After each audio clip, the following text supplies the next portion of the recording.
Did you know that the secret to transforming your life's biggest challenges into your greatest opportunities might have been discovered over 2,000 years ago? Imagine facing life storms with a calm so powerful, nothing could shake your inner peace. Sounds like a superpower, right? Well, it's not just a fantasy. This ancient superpower, this age-old philosophy, is as practical today as it was in the bustling markets and marble halls of ancient Rome and Greece. Stoicism teaches us that while we can't control every aspect of our lives, we have absolute power over how we choose to react. And in today's world, where uncertainty seems to be the only certainty, these teachings could be the anchor we've all been searching for. What if I told you that Stoicism is more about action than thought? It's about living a life filled with purpose, resilience, and happiness, no matter what life throws your way. It's not about suppressing your emotions, but understanding and managing them to lead a more fulfilling life. So whether you're dealing with stress, facing adversity, or simply looking to find more joy in the everyday, stick around. Today, we're diving deep into Stoicism, uncovering its timeless wisdom and discovering how it can transform not just the way we think, but the way we live. If you're eager to embark on this journey of transformation, don't forget to subscribe, share, and hit that like button. Stick with me till the end without skipping, because every moment of this video is a step towards uncovering the Stoic wisdom that can change your life. Have you ever found yourself stuck in traffic, fuming over the delay, or scrolling through your phone only to get upset over a negative comment someone left on your post? It happens to the best of us. It's almost like our day-to-day life is filled with these little tests, challenging our mood and our peace of mind at every turn. But here's a game-changing perspective from the world of Stoicism that can turn all that frustration on its head. Stoicism, this incredible philosophy that dates back to ancient Greece and Rome, hands us this powerful tool, focusing on what's in our control. The great Stoic philosopher Epictetus once said, "It's not what happens to you, but how you react to it that matters." Think about that for a second. Traffic, bad weather, negative comments, these are all outside our control. We can't change them, no matter how much we wish we could. What we can change, however, is how we react to them. This idea isn't just ancient wisdom. It's backed by modern psychology too. Carl Jung, a giant in the field of psychology, famously stated, "I am not what happened to me. I am what I choose to become." This aligns perfectly with the Stoic practice. It's about recognizing that the only real power we have is over our own reactions, thoughts, and actions. Let's break it down a bit. Say you're in that traffic jam, late for an important meeting. You can spend that time stewing in anger, honking your horn, and stressing out, which, let's be honest, won't make the cars ahead move any faster.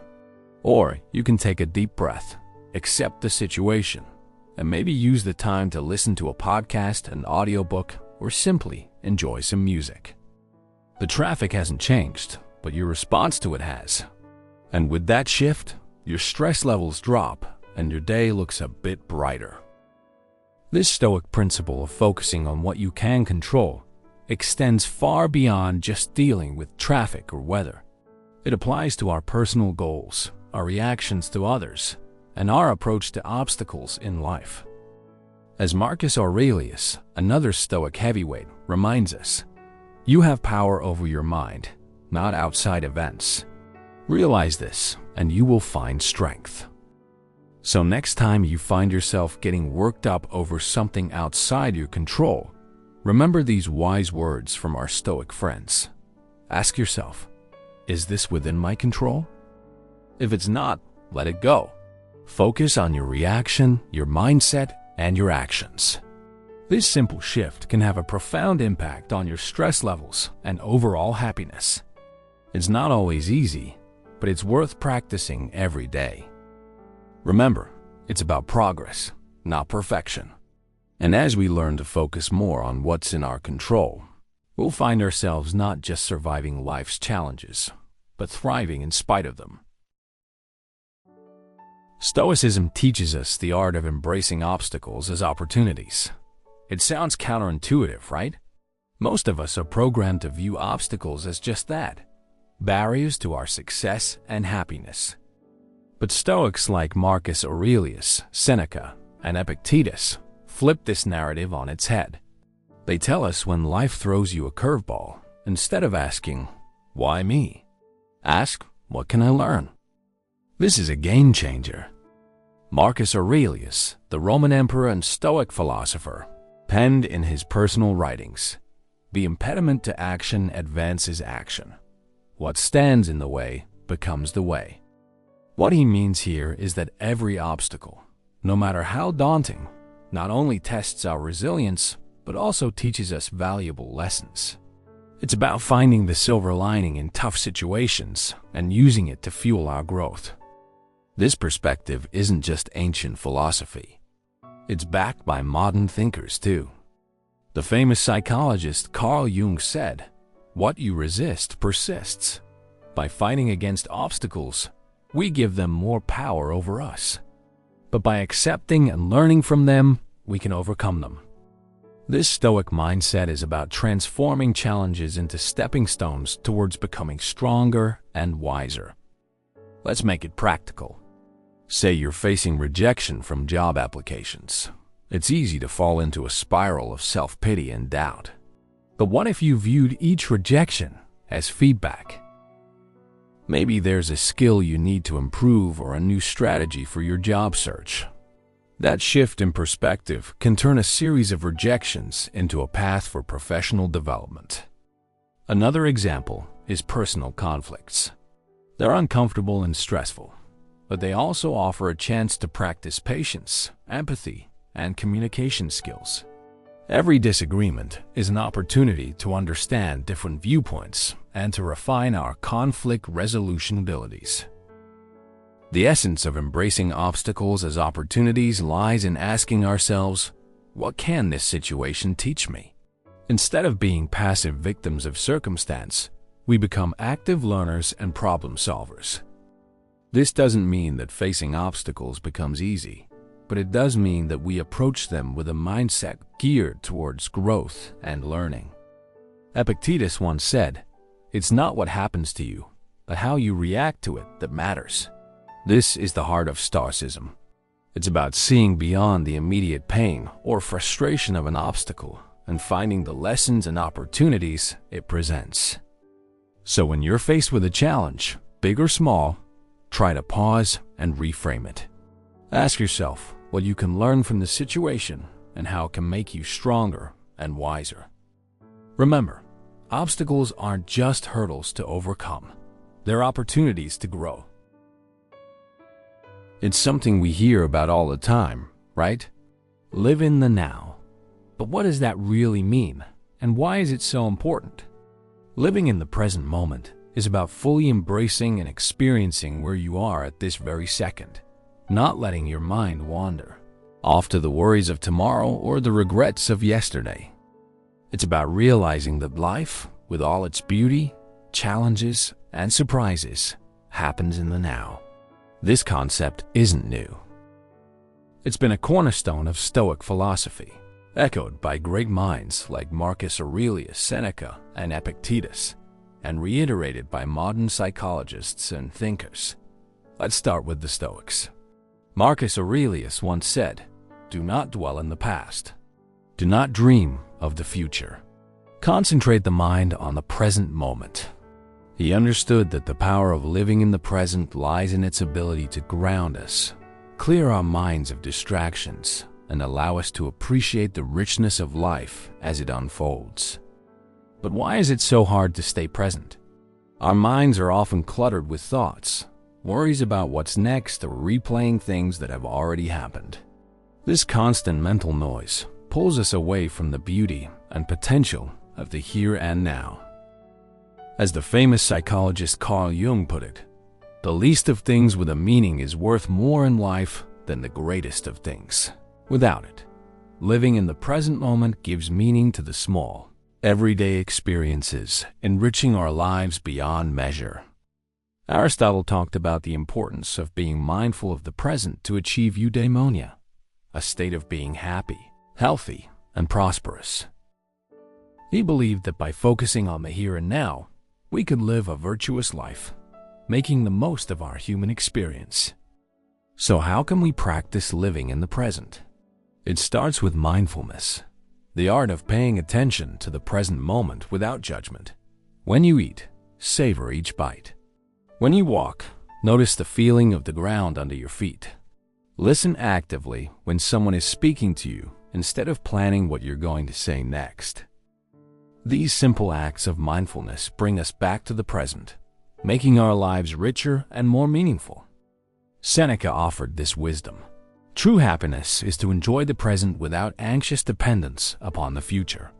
He understood that anxiety about what's to come or what has been only serves to diminish our happiness in the now.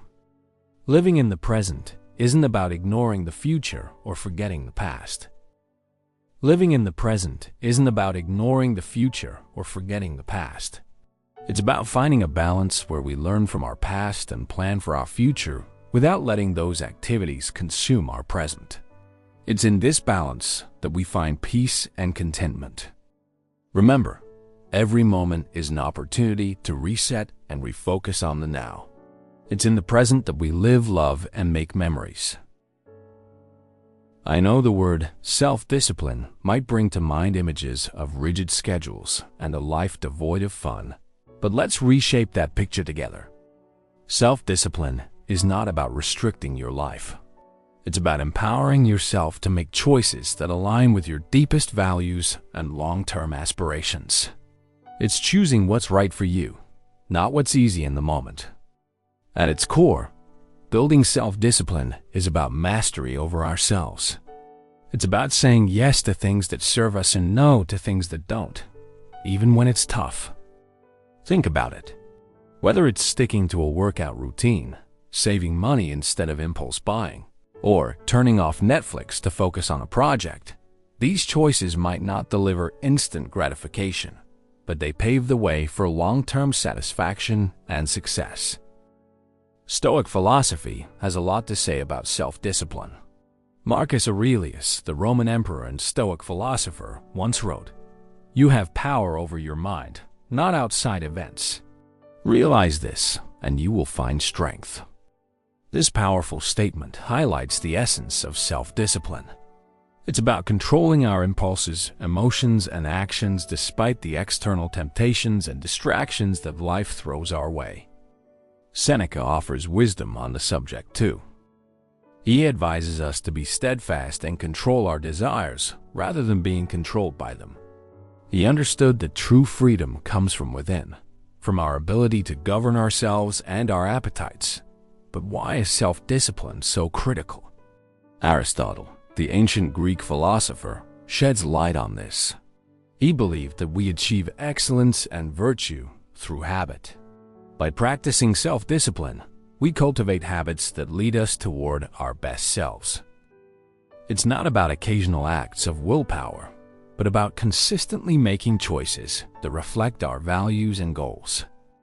Building self-discipline also ties into modern psychological understanding. Carl Jung, a pioneer in psychology, emphasized the importance of integrating all aspects of our personality to live fully. This integration requires self-discipline, as we must navigate the desires of different parts of our psyche, choosing paths that contribute to our overall well-being and growth. So how can we build self-discipline in our daily lives? Start small. Pick one area you want to improve, whether it's your diet, exercise routine, or spending habits. Set clear, achievable goals and take it one day at a time. Remember, every time you make a choice that aligns with your goals, you're building the muscle of self-discipline. Epictetus reminds us, no great thing is created suddenly. Self-discipline is built through small, consistent actions. It's about progress, not perfection. Every day presents new opportunities to practice self-discipline, to choose actions that move us closer to who we want to be. Building self-discipline is a journey. It's about finding balance between what we want now and what we want most. It's about making choices that might be hard in the moment, but will bring us closer to our goals, happiness, and peace in the long run. So let's commit to this journey together, supporting one another in choosing what's right, not what's easy. Remember, in the realm of self-discipline lies the path to achieving our dreams and living a life we truly love. When life throws its curveballs, we all experience a whirlwind of emotions. Feeling angry, sad, or frustrated is a natural part of being human. But here's the kicker. It's not just about the emotions we feel. It's about how we handle them. That's where the magic of emotional resilience comes in. Emotional resilience is like this superpower that allows us to navigate through life storms with grace and come out stronger on the other side. It's about acknowledging our emotions, understanding them, and then taking positive steps to move forward rather than being swept away by the tide of our feelings. The Stoics had a lot to say about this. Marcus Aurelius, for example, reminds us, "You have power over your mind, not outside events. Realize this, and you will find strength." This profound insight touches the essence of emotional resilience. It's about recognizing that while we might not have control over what happens to us, we have control over how we respond. Our emotions don't have to control our actions. Seneca offers wisdom on facing adversity without losing our composure. He teaches that life's hardships are tests of our character and resilience. By facing our feelings with understanding and patience, we can grow wiser and more robust. But how do we develop this emotional resilience? It starts with self-awareness. Being mindful of our emotions and reactions helps us understand ourselves better. It's okay to feel what we're feeling, but instead of reacting impulsively, we can choose to respond in a way that aligns with our values and long-term well-being. Aristotle spoke about the golden mean, finding the balance between excess and deficiency. This concept applies beautifully to emotional resilience. It's about finding a balanced response to our emotions, not suppressing them or letting them overpower us. Carl Jung, a pioneer in psychology, emphasized the importance of integrating all aspects of our psyche to achieve wholeness. Part of this process involves confronting our emotions, understanding them, and learning from them. This is at the heart of developing emotional resilience. So what can you do when you're in the grip of strong emotions? First, give yourself permission to feel. Acknowledge your emotions without judgment. Then, take a step back and try to understand what triggered these feelings. This reflection can provide valuable insights into your emotional patterns and triggers. Epictetus said, "It's not what happens to you, but how you react to it that matters." This is a powerful reminder that our reactions to our emotions can shape our experiences. Instead of being reactive, we can choose to respond in a way that is constructive and healing. Developing emotional resilience is a journey. It involves practicing mindfulness, self-reflection, and patience. It's about building a toolkit of coping strategies like journaling, talking to a trusted friend, or practicing relaxation techniques. Most importantly, it's about treating yourself with kindness and compassion as you navigate through your emotions. Emotional resilience is not about never feeling negative emotions. It's about learning to ride the waves of those emotions with grace and coming out on the other side stronger and more self-aware. By developing emotional resilience, we empower ourselves to face life's challenges with courage and poise. Let's embrace this journey together, supporting each other and becoming more emotionally resilient and ultimately living a more fulfilling life. The Stoics, including great minds like Marcus Aurelius, Seneca, and Epictetus, used this concept not to create fear, but to inspire a deeper appreciation for every moment. They believed that by keeping the inevitability of death in mind, we would live more fully, consciously, and with gratitude for the present. Marcus Aurelius, in his Meditations, often reflected on the transience of life, encouraging us to live in a way that's true to our values and to make the most of the time we're given. You could leave life right now. Let that determine what you do and say and think. He wrote this not to be morose, but as a call to action, a reminder to focus on what truly matters, to let go of petty concerns, and to live with purpose. Seneca, too, spoke about the shortness of life, urging us not to waste time on trivialities, but to focus on creating a meaningful existence. He believed that being mindful of death encourages us to live more wisely and to cherish our relationships and experiences. Epictetus emphasized the importance of focusing on the present and making the best use of our time. By remembering that we won't live forever, we're more likely to live ethically and to appreciate the beauty and richness of life. But how can we incorporate memento mori into our own lives without it feeling like a dark cloud over our heads? It starts with shifting our perspective. Instead of seeing the awareness of death as something fearful, we can view it as a powerful motivator to live our lives to the fullest. It's about embracing the present, not postponing our dreams or happiness for some undefined future that's not guaranteed. Think about the things you've been putting off. Maybe it's pursuing a passion, reconnecting with loved ones, or simply taking time to appreciate the small joys of everyday life. Memento mori reminds us not to take our time for granted. It encourages us to live more authentically, to say what we mean, to love openly, and to be present in our lives. This concept also teaches us to appreciate the impermanence of life, which in turn deepens our gratitude for the moments we have.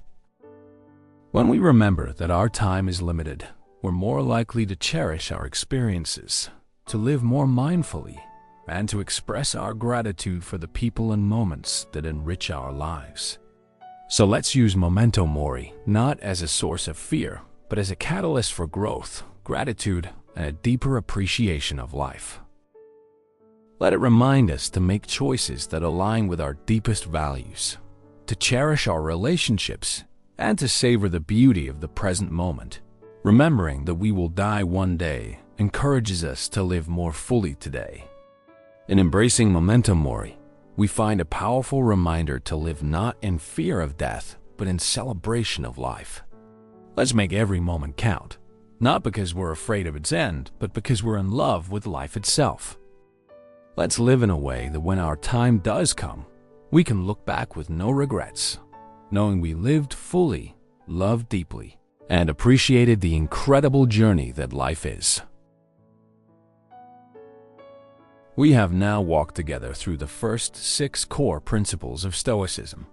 From focusing on what lies within our control, learning to turn adversity into opportunity, living fully in the present moment, cultivating self-discipline, building emotional resilience, to the most profound reminder of all, memento mori. Remember that life is finite. Stoicism does not promise a life without hardship, but it offers something far more valuable, a steady inner strength to face whatever comes our way.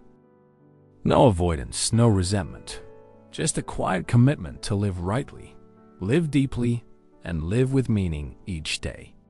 If today were one of the final days of your life, ask yourself this: how would you choose to respond differently? I'll see you in the next part, where we continue exploring the remaining principles of Stoicism, not to live more harshly, but to live more freely.